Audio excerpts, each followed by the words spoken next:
everyone. Today I will present my research that examines undergraduate student films produced through a speculative video making brief. This research treats them as research material rather than as teaching outcomes. The emphasis is not simply on student creativity, but on what these films reveal about contemporary future imaginaries through wonder, worry, vulnerability, even happiness and anxiety. The feature in this student's concept is not a shiny technological horizon. It's a fragile question about how we might continue to speak, remember, walk, feel safe, and remain connected in technologically saturated worlds.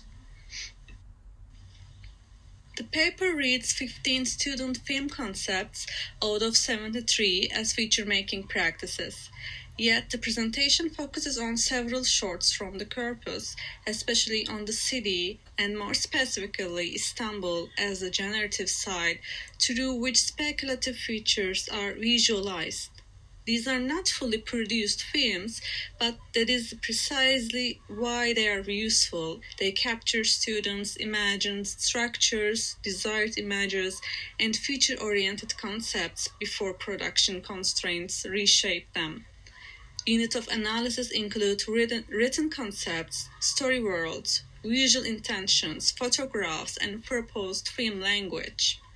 Settings include Istanbul, campus, parks, silent cities, underground shelters, sky cities, and post-digital empty streets. The concepts range from dystopian estrangement to care-centered and poetic counter-futures. Recurring technologies include AR glasses, neural implants, metacapsules, screens, headphones, surveillance drones, and social media systems. My central argument is that the future is not communicated only at the level of story or theme. It is constructed through visual form, through atmosphere, through spatial tension, and especially through camera practice. In that sense, the films offer insight into how emerging media makers perceive technological acceleration, infrastructural pressure, and socio-political uncertainty in the present time. This brief shaped how the whole corpus came into being. Students were asked to imagine a future world, build a personal visual style, and think carefully about how the camera would show that feature. A concept presentation, a photography series, and a final video consisted 3 different steps of the projects. These stages also produced materials like storyboards and written reflections. They help us understand the project better, but they are not the main focus of the paper. The main object of the analysis is the audiovisual form of the films themselves. One problem in existing discussions in the literature is that the student films are usually addressed within teaching and curriculum discourse. Another is that speculative features are often interpreted at the level of narrative or iconography, while the formal operations of the camera receives less attention. A further gap concerns interactive screen culture. Student-made audiovisual works are rarely placed in relation to interface logics, navigational viewing, or hybrid cinematic forms. This paper responds by treating these films as cultural evidence and archive, by insisting on formal analysis, and by bringing Istanbul-centered speculative media into conversation about contemporary screen culture, urban experience, and the politics of screening. The paper is guided by one main question and several linked objectives. The central question asks how speculative features are communicated visually when formal experimentation is encouraged. This is important because it moves the analysis away from asking what the feature is and toward asking how the feature becomes perceptible. The objects follow from that shift. First, the paper looks at how Istanbul is reconfigured as speculative material. Secondly, it studies the dominance of dystopian features not as simple pessimism but as a critical response to present urban conditions. Third, it examines camera decisions as central to speculative meaning. Fourth, it traces interface and interactive media aesthetics within the films. Finally, it argues for the analytical significance of these works beyond pedagogy. For the analytical approach, the coding was interpretive and inductive. I did not start with a fixed typology of features. I followed the students' recurring images, like silence, loss, screens, empty streets, animals, parks, safety issues, or small gestures of repair. Speculation, urban critique, affect, and camera epistemology included as following concepts. Speculation here is not treated as a prediction in a science fiction sense. Instead, it is understood as a critical mode through which the present is stretched, distorted, and integrated. Dystopia, therefore, matters because it makes visible the pressures already embedded in contemporary urban life. A second important premise that the camera is not neutral. It structures access, proximity, distance, and attention. In that sense, it is epistemic. It shapes how the future can be known or felt. The framework also values affect and rhythm, since many of the films communicate through mood and atmosphere rather than through direct exposition. Finally, the paper keeps cinema interface culture in the same analytical frame because several works move towards screen logics associated with scanning, systems, and navigation. This slide translates the coding into a quick visual overview. Urban features are the most persistent pattern, but technology, communication, memory, and nature are also closely interwoven, showing the feature as a relational and sensory problem. So here our working premise is the feature appears less as a stable world image than as an unstable mode of seeing the present. And the dominant pattern is not simply dystopia, it is a future imagined as a crisis of perception, belonging, and relation. One of the clear findings is that Istanbul functions as speculative material. The city is not merely represented, it is reconfigured. The films do not typically build entirely separate feature worlds. Instead, they take recognizable urban spaces and render them strange through rhythm, framing, resurrection, and repetition. This matters because it suggests that speculation is rooted in lived urban reality. The city becomes a generative field where infrastructural density, mobility, unevenness, technological mediation, and social uncertainty are already present. Many of the films therefore work by intensification rather than invention.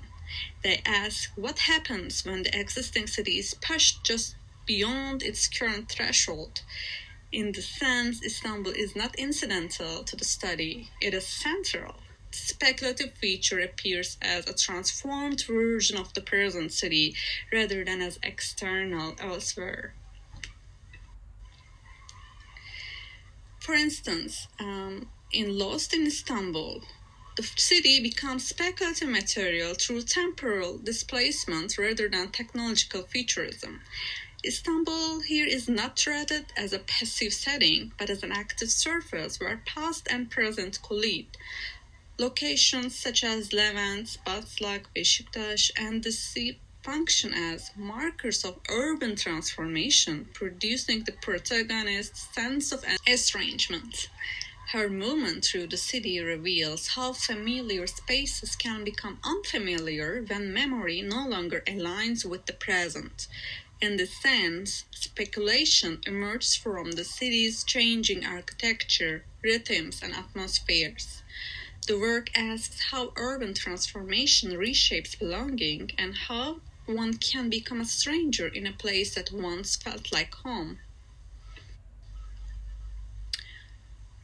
But here, the second major finding concerns the tonal structure of the corpus.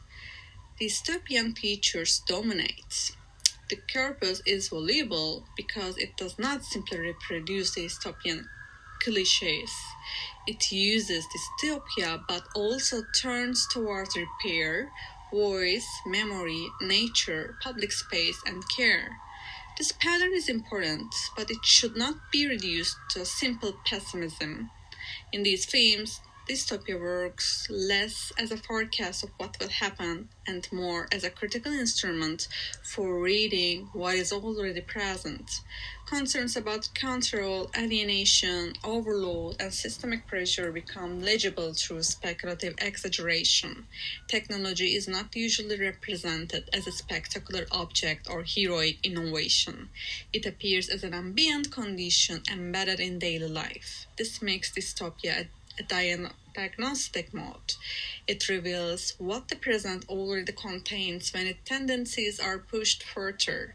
The finding is therefore not merely thematic, it shows how young media makers interpret their urban environment through a future oriented but critically grounded lens. Here you see an example. This short video presents a dystopian future scenario set in 2045, where the promise of technological freedom has been replaced by a quiet but pervasive system of surveillance and control. Opening with Apple's iconic 1984 commercial and its slogan, the work immediately reframes a historical image of liberation as a failed promise. The transition to 2045 shifts us into the everyday life of a solidarity woman whose ordinary routine, like checking her phone, putting on her coat, leaving the house, gradually become charged with anxiety. As she walks through the city, invisible systems of control are expressed, not through visible authority figures, but through sound, electrical buzzing, mechanical hums, and ambient noise create a sensation of being constantly watched. Her panic and retreat back comes home suggests that surveillance is not only a visual mechanism, but also a psychological condition. Yet the home does not offer safety. The red light of her webcam reveals that monitoring continues even in the most private space. As a dystopian case, the video is powerful because it avoids spectacle and instead shows how oppression becomes normalized through ordinary life.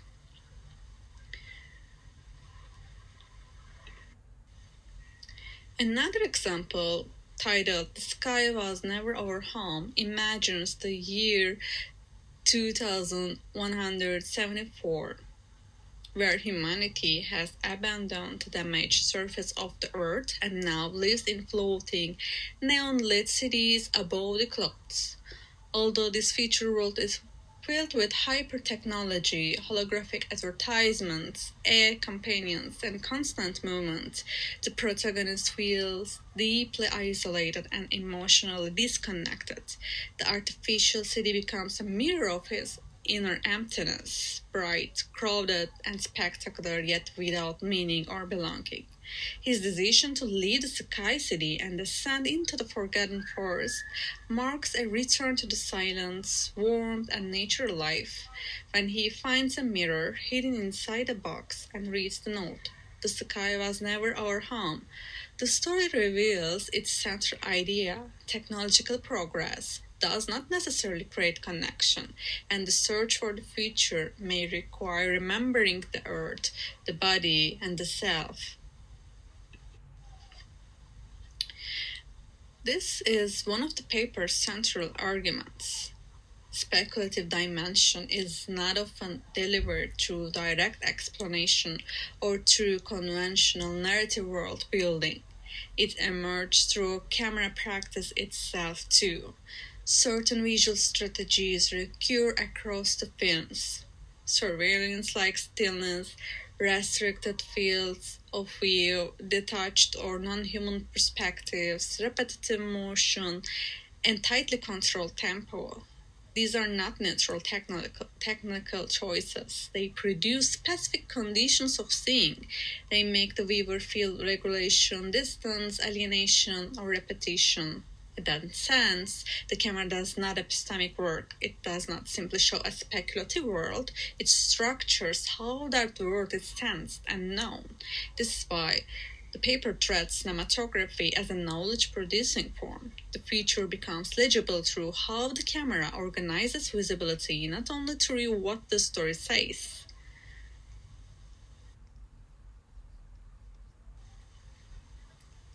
The surface is no longer ours. As another dystopian feature scenario that shifts the focus from spectacular machine rebellion to the quieter and perhaps more disturbing logic of exclusion. What makes this concept powerful is that AI here does not destroy humanity through war, but through indifference. Humans are no longer seen as necessary and therefore pushed out of the world once they inhabit it. This creates this dystopia built not on open violence but on optimization, again surveillance, and again systemic erasure. The contrast between the sterile machine controlled surface and the dark, fragile underground spaces of human survival is central here because it visualizes two opposing conditions: efficiency without empathy above and vulnerability with memory below. I would also emphasize that the work frames resistance in a subtle but meaningful way. Rather than heroic rebellion, resistance appears through small human gestures: whispering, remembering, telling stories, marking walls, listening to static, which become acts of preserving humanity in a world that has rendered it obsolete. So, as a dystopian case, these concepts can be read as a critique of technological dependence, algorithmic governance, and the dangerous fantasy of the perfect system, while also suggesting that memory, affect, and human imperfection may be the last remaining forms of resistance. Another example called muted, when words are gone. Another speculative feature is not communicated only through the story idea of neural messaging. It is also built through the visual language of the video itself. The camera grammar makes the absence of speech visible. Instead of showing futuristic technology directly, the video focuses on everyday gestures: a mom trying to speak, hands writing notes, eyes searching for response, bodies passing each other without turning. These close-ups are important because they transform ordinary human communication into something strange and almost obsolete. The camera also creates contrast between the protagonist and the surrounding public space. While others remain still, silent, and emotionally unreadable, the protagonist's body becomes restless and expressive. In this way, the camera frames speech as not an act of disruption within a society organized around invisible communication. The cold, slow visual rhythm at the beginning reinforces the emotional distance of this world, while the warmer final scene with the child marks the return of embodied connection. This is why I read the video as an example of how camera grammar can carry speculation. The future is imagined through how people look, move, avoid, pause, and fail to respond. A further finding is that a number of films move beyond conventional cinematic spectatorship and toward visual logics associated with interfaces and interactive media. This does not mean the works become interactive in a technical sense. Rather, they incorporate forms of scanning, looping, overlay, and system-based organization that encourage a more navigational mode of attention. Technologies are not emphasized as singular devices. They are dispersed across the environment and embedded in the conditions of everyday life. The films therefore help us think about hybrid visuality, not pure cinema, not pure interface, but a mixed field shaped by both. The scenes in the forest, which are dominated by digital interfaces, show how communication will be accelerated and managed as we become increasingly dependent on navigational AI applications. Similarly, in 𝗔𝗯𝘀𝘁𝗿, the AR glasses become the only way of living fully in the world. Finally, this is the optimistic but critical side of the corpus, finding five, a smaller but meaningful group of concepts, also develops what may be called poetic affective futurity. These concepts from the corpus define futurity through the ordinary right to walk, sit, smile, live, read, meet, coexist, and return home safely. This is why their simplicity is politically meaningful. These works do not construct a future mandatory world building or technological system. Instead, they approach the future as a feeling, longing, intimacy, fragmentation, displacement, fragility, or emotional refugee as it's portrayed in Dream Future. These features are deliberately simple: a woman walking without fear, a dog sleeping in the sun, girls resting in a park, strangers exchanging books, people greeting each other, animals being treated as co-inhabitants of the city. Their simplicity is precisely what gives them critical force. They suggest that for some students, the better future is not defined by innovation, speed, or spectacle, but by the possibility of living without fear. This introduces a feminist and ethical dimension to the corpus. Future making becomes a way to imagine safer public spaces, more caring social relations, and more inclusive urban life. The value of the paper is interdisciplinary. For digital humanities, it expands the range of what can count as analyzable cultural material. Student-produced films become a kind of archive of future-oriented perception. For the social sciences, the study shows how emerging media makers register the pressures of technological acceleration, urban precarity, and social uncertainty, not through survey language, but through audiovisual form. For visual culture and design, the paper makes a strong case that camera decisions and interface like visual organization are central to meaning rather than secondary matters of style.